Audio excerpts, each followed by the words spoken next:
Hi, it is nice and sunny out there today.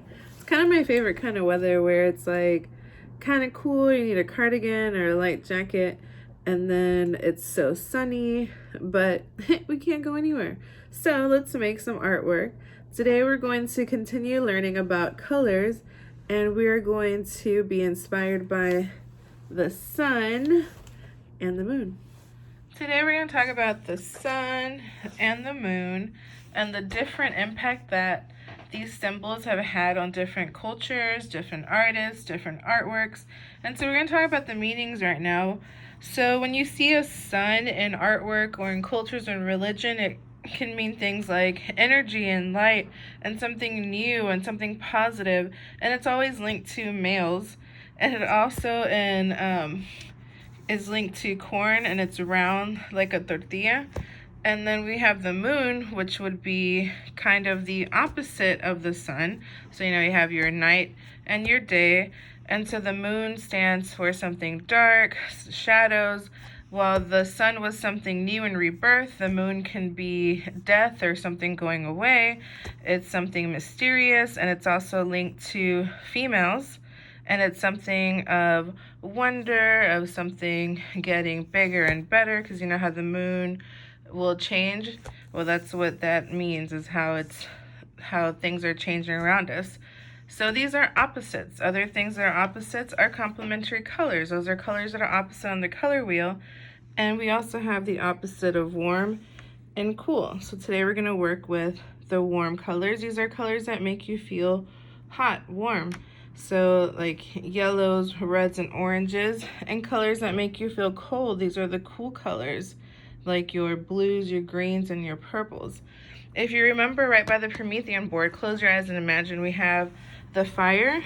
Remember there's a little fire plush? And around the fire were 3 friends that were these colors. We had Diplo the dino, we had Kermit the frog, and Pete the cat, who were so cold they were cool, trying to warm up by the fire. And let me show you one more thing about suns. So while we are on the topic of suns, I'm gonna tell you, stop! No suns in the corner, which means like this.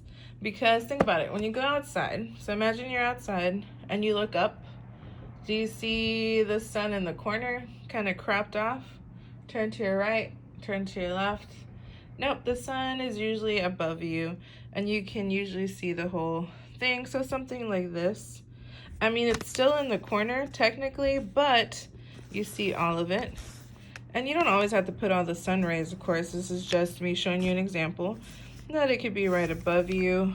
Maybe it's coming out behind something, some buildings, a hill, a mountain. And it's okay if it's coming in to your artwork, so you cropped out the top, but no suns in the corner, because they make me feel like this. Blech.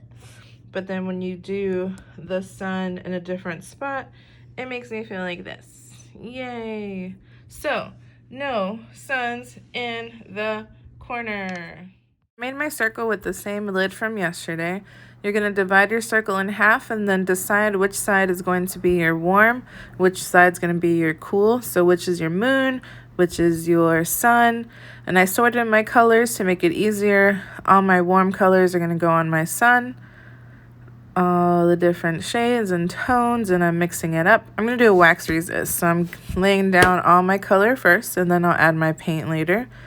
So here's all my cool color tones, working it in, blending my colors. That means 1 or 2 colors on top of the other, waking up my paint, filling out my page, and there we go.